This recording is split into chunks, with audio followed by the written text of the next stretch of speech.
Good morning, everybody. Good morning. Before I bring up our panel,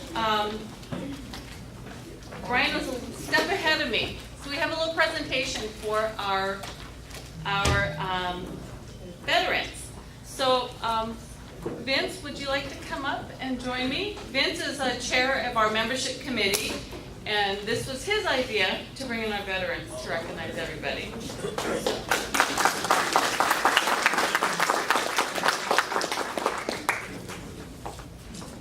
So we have a couple tokens of our appreciation.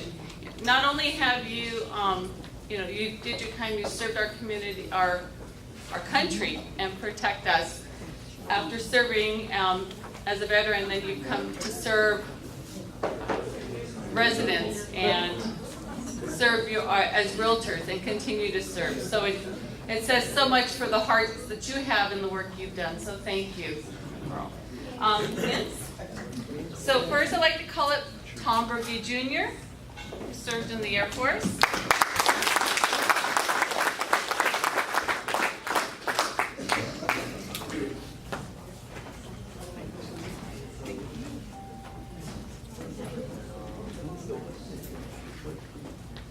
Thank you. Oh, Tom, photo.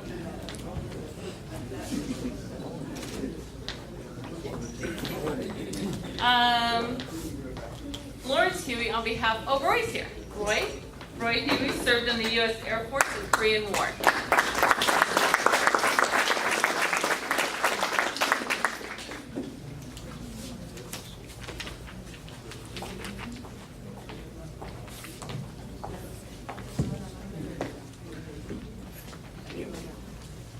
I didn't get to serve him.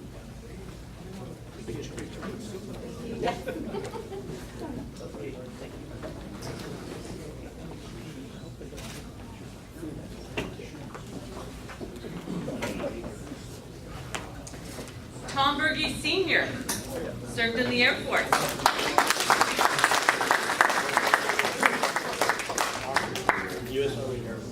U.S. Army Air Force, prior to the U.S. Army.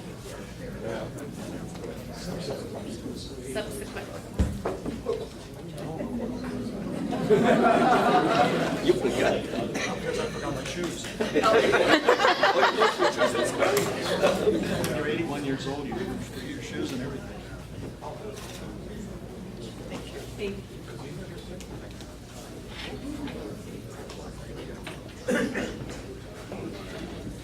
Frank Quintanilla, U.S. Army.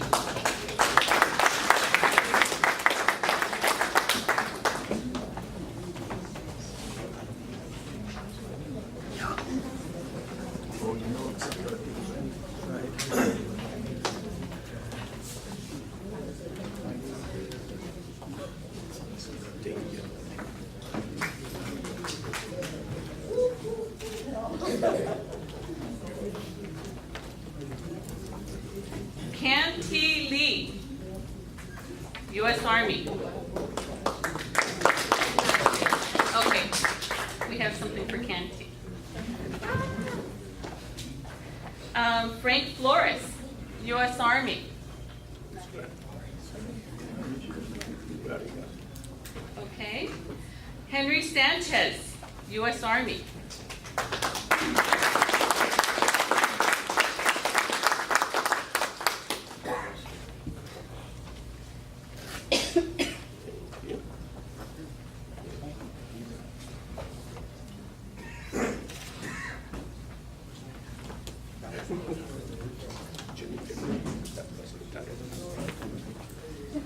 Robert Bodkin, U.S. Army.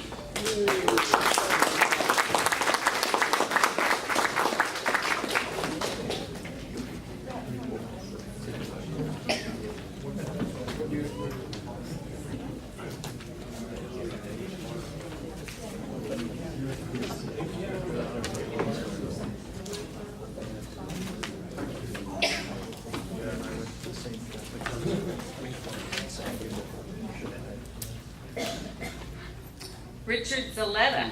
Hi, Richard.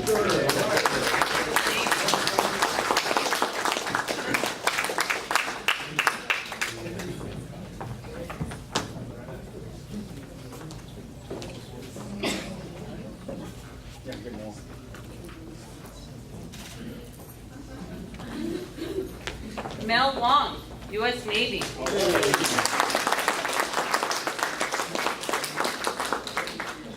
Submarines.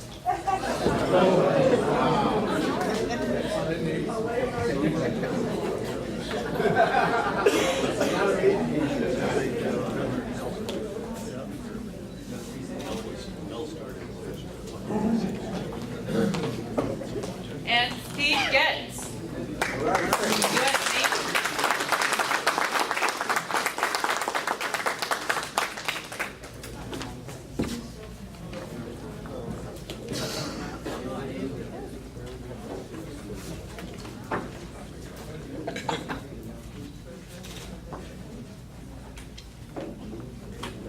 And, did I get you? Yeah. Uh-oh.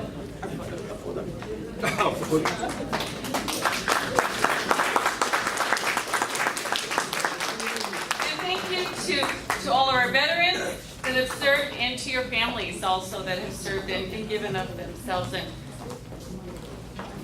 afterwards, we're going to take a group photo. Thank you. Also, I'd like to introduce our delegates. Just make sure. Noel's not here yet. Okay. So first we have Vanjie. Yeah. Vanjie was the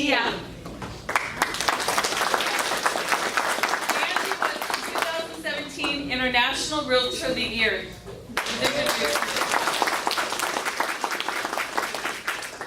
Then we have Blue Umali. Bernard, but we go by Blue. Julie Vargas. And Belly Embrador. And bringing them is, hosting with them is also Jennifer Costa. Thank you all for being here this morning, and we'll have more to come after this. Thank you. Unfortunately, Chairman Noel's not here. Is he coming? No, he's on his way. He's on with, perfect. Okay, thank you. All right.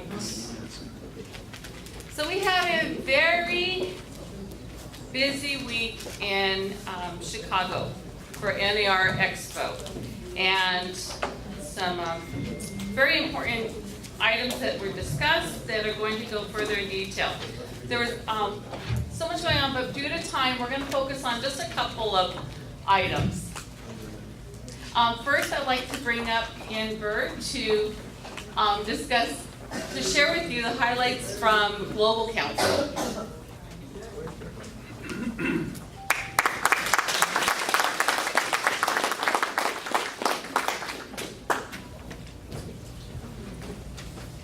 Thank you, Susie. Can you hear me? Yeah. Good morning, everyone. Good morning. My name is Yin Burr. I am the NAR chair of the CIPS Advisory Board, and we had several meetings in Chicago. We discussed the number of new designees that we have this year, from November of last year to November of this year. We have had new designees, 777 new CIPS designees. And with that brought our total number to 3,650 CIPS designees in 45 countries in the world. So that's a pretty big feat that we have accomplished. We also discussed new benefits for CIPS designees. If you go to at realtor.com, or right now, realtor.org, sorry, and right now it's nar.realtor. So that's the new website. You'll be able to find the benefits of CIPS designees. And we have a lot of marketing materials available to the designees. And we also have a closed group on Facebook where we have referrals all over the world. Whenever you need a referral, you just post it up online in our closed group, and you'll get responses from people who are affected or who are in that area that you are looking for referral. So our committee, our advisory board was 100% they participated in our PAC. We were 100%, we had 100% participation. So that is like a challenge to all the committees that we want to have 100% participation, and our committee got 100% participation. We did go to many other meetings. It will be on, we have access on the website as to what the meetings and what we discussed. If you have any questions, feel free to come up and ask me. Thanks.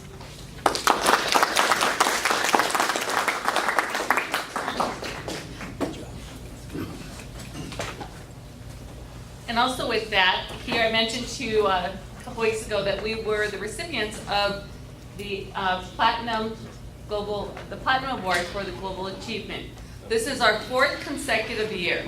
So after 5 consecutive years, we can go for the diamond. So the challenge is on, and we know we will get it again next year so that we can get the diamond in 2 years. So this goes to Ian, Tom, Sylvia, the global chairs and vice chairs of the committee, and all of our members to help us achieve this. So thank you.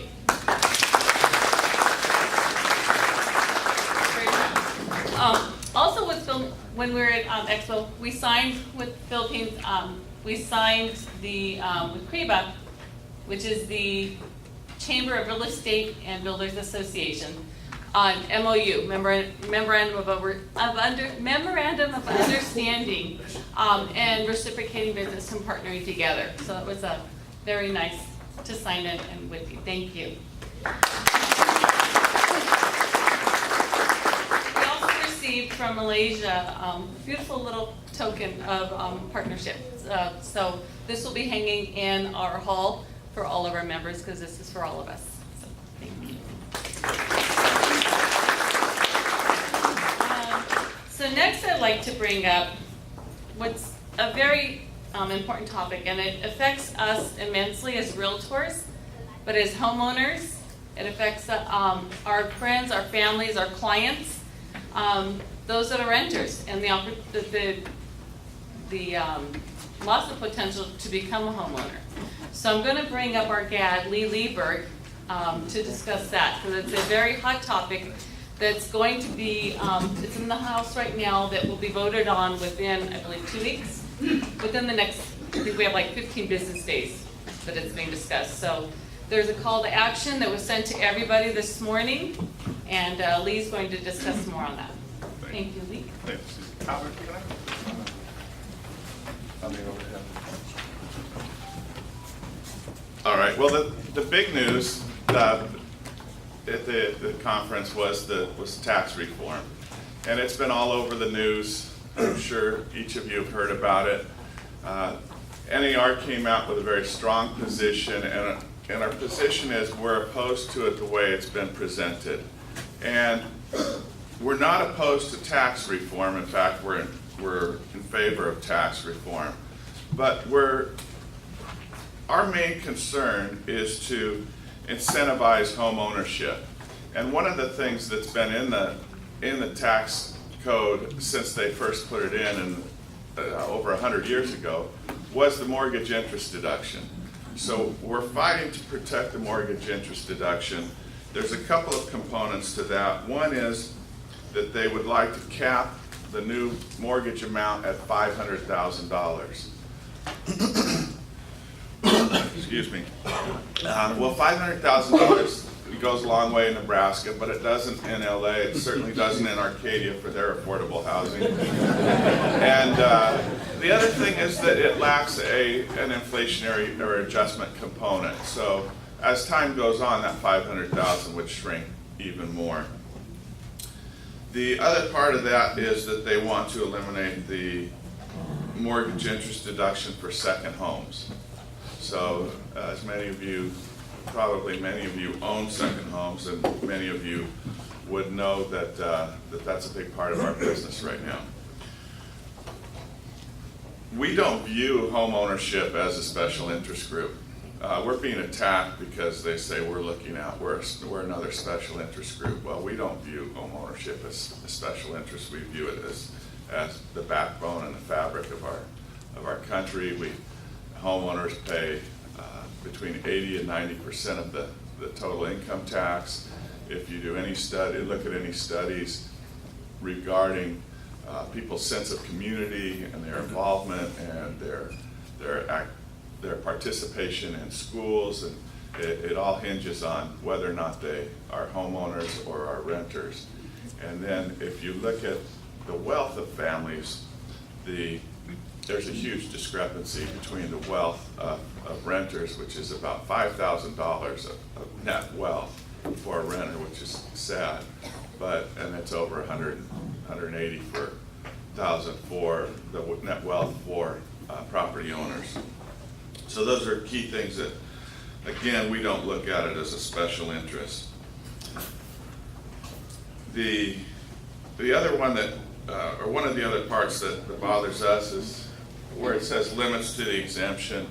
So you know that your clients or when you move, you get $125,000 break on the capital gains tax, and if you're a married couple, you get $250,000. Well, that has been if you lived in the house for 2 of the last 5 years. They're trying to change that to 5 of the last 8 years, which would affect a lot of people. And one of the groups that would be greatly affected would be our servicemen, who are frequently assigned to 2 years of duty or 2 years of activity in a region. Then there's other items like the state mortgage, or state and local tax deduction. So right now we can deduct our state income taxes in California, which are the highest in the U.S. We can deduct those off of our federal income taxes, and we would lose that deductibility. Not on this list is the deductibility of property taxes as well, which again we're high due part to our property values. We have high property taxes, and we would lose that deduction as well. We do have a call to action on that. You should have been receiving notices from both our association and from NAR. When you get that message, click on it. It's not difficult. It'll take you just a couple minutes. There's nothing you have to write or fill out. You put in your address and your zip code so that they know who your representatives are in both Congress, and then it goes off to the senators. And we would greatly appreciate that. We want our voice to be heard back in Washington. Couple of items of less importance, but still important to us. There's a lot of money laundering going on. They're using properties and purchase of real assets to filter that money into the system. And there's a push to have realtors disclose that, and we're adamantly opposed to that. We don't feel that that's our responsibility, and we're working on that.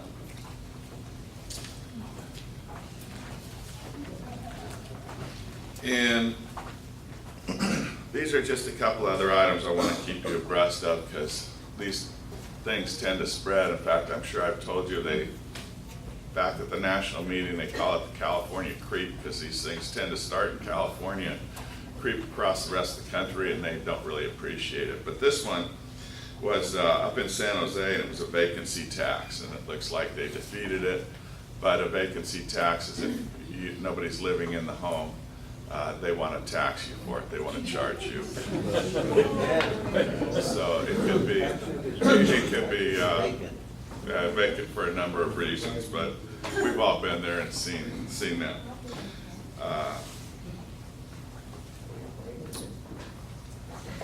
For any of those in property management, Chicago is no longer allowing you to look at arrest records for your tenant screening. And in Seattle, you can't look at the sex offenders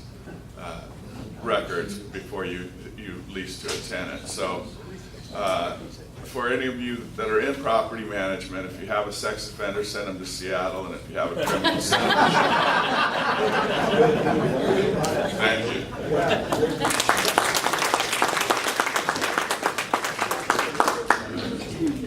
Thank you, Lee. And again, everyone, please pay attention. Go into your emails. Look up the email that came in today from CAR on behalf of NAR. Respond to the call to action. They track where we are by associations, and we have 6% response. Come on, guys. Get your offices, brokers, get everyone. Contact your, because they track how we do on that. But aside from tracking, contact your family members. They need to reach out also to our Congress, our legislators, and express the importance and how we're against this. So please, we're not against tax reform, but we want responsible tax reform. I think California pays 24% of the country's taxes. We don't need to be hit any harder. Another important issue that came up was MLS. So Tom Berge Jr. is going to speak on that.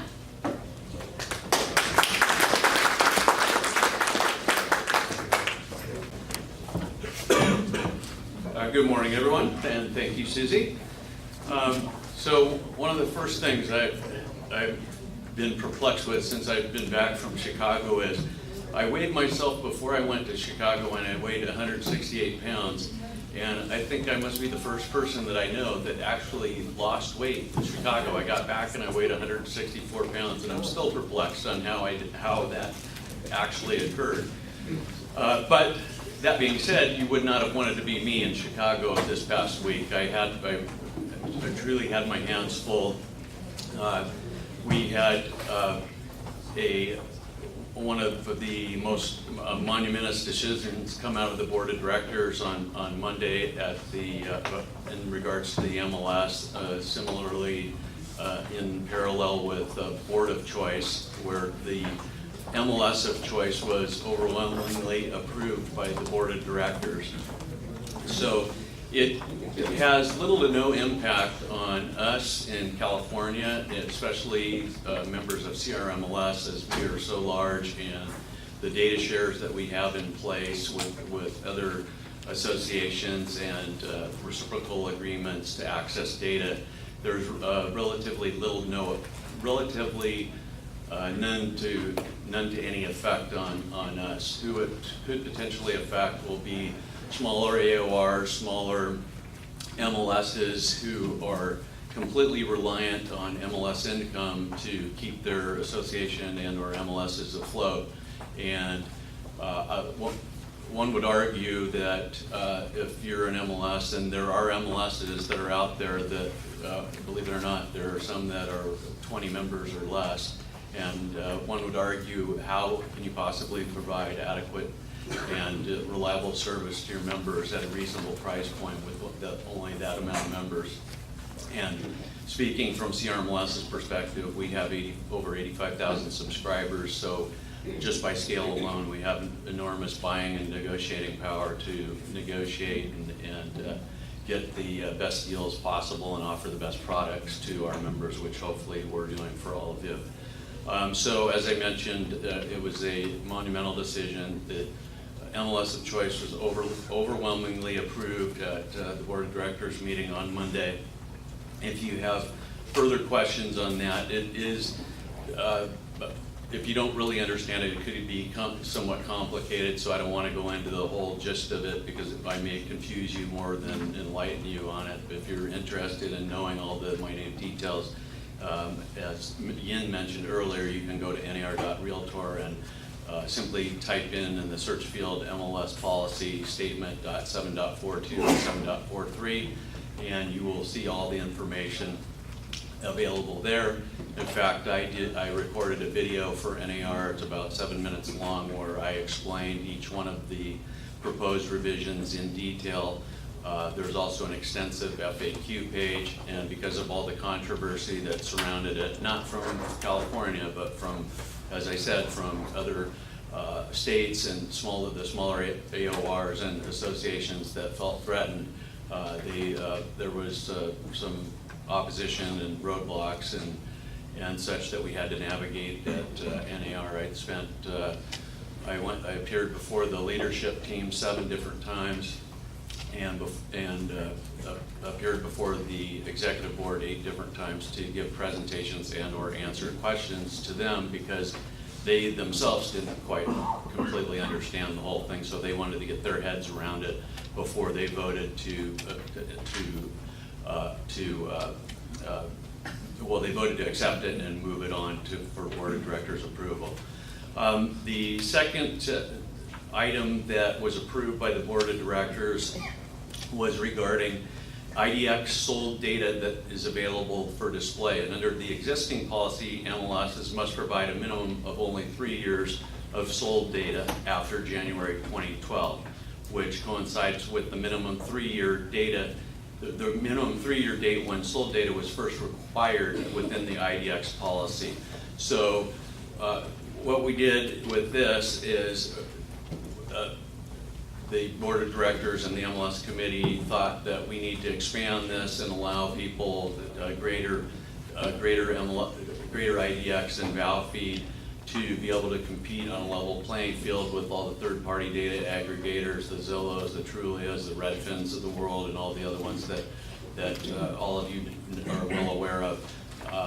Truth be told, if the MLSs, and I'll put on my MLS hat as chairman of the board of CRMLS, if all the MLSs had actually been listening to what the brokerage community wanted 10 years ago, or whenever the date was that Zillow came into existence, we would not have the Zillows, Trulias, and all the third-party data aggregators and portals of the world to even deal with, if we had actually been listening to what the brokerage community wants. And that is who we serve and who we should be listening to, quite frankly. And as I mentioned, the valve policy. So the current policy on valves and IDX permits MLS to limit the number of search results that can be retrieved in response to consumer inquiry to 100 listings, or 5% of the MLS's database. So the recommendation that we made was to increase that to limitation to 500 listings, or 50% of listings in the MLS's, whichever is less. The proponents of the change in it that the limited results could misinform consumers about the current market and available properties. Proponents also felt that the revision will also help to level the playing field with the third-party data aggregators and portals. And the last revision that was approved by the board of directors will allow applicants for participation and subscription to completely mandate for MLS participation and subscription to completely mandate orientation remotely. Under the existing policy, MLSs have the option of requiring in-person attendance at such orientations, and I had heard that there are some MLSs that in some instances people have to drive in 300 miles just to go to their mandated orientation. So we had a lot of complaints from the brokerage community that was unrealistic, and we thought so as well. And the argument with a lot of them was that's too expensive, we don't have a green room, we don't have the ability to record videos and stuff. And we said all you need to do is really to get out your, who doesn't have an iPhone or an Android, and just, it's that simple. You can actually record a video of the training, or any type, use a regular camera such as this and record a video, put it up on YouTube, or do a live webinar, which is not very expensive on GoToMeeting. So we didn't think that was something that should inhibit progression. And that is it. As I said, I spent my entire time dealing with this at NAR. Probably got up at 5 o'clock every day and didn't get back to my room at 11 o'clock because I got called back and forth from the Marriott to the Sheraton, to the Intercontinental, back to the Sheraton, back to the Marriott. You would not have wanted to be me last week, but it's my honor to have served the West Anglia Valley Association of Realtors as your NAR director this year. And I am very honored and privileged to have been able to have the confidence from the leadership team at NAR to have served as your 2017 chair of the Multiple Listing Issues and Policies Committee at NAR. And I look forward to working there in the future as the chair of MLS Tech and Emerging Issues Advisory Board next year, and to serve the members and advance the real estate profession for future generations to come. Thank you very much.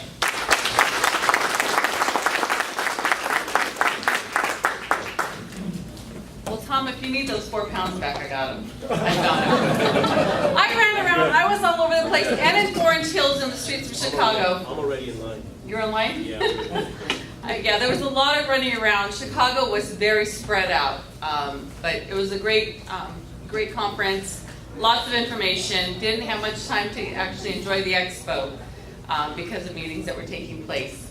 And we even had some of our realtor members that attended. Can I say who joined us in Chicago? Yes, thank you, Alex. And Mel, you were there as well, joining. Thank you. You enjoyed it? I know you always enjoy it. Alex, you enjoyed it? Good. 39 straight years. 39 straight years? I'm not even that old, Mel. Hey, stop talking. No. Okay, so, and where's Kathy? She didn't raise her hand. There she is. And Kathy May joined us as well and attended many of the classes at the expo as well. Oh, yes, you joined as well. Everyone's shy getting called out. So we had great representation from West Gambrill across the country. Next year it'll be in Boston. So plan us and stay for that. Oh, it was cold in Chicago. My last day I went and did the internet before my flight,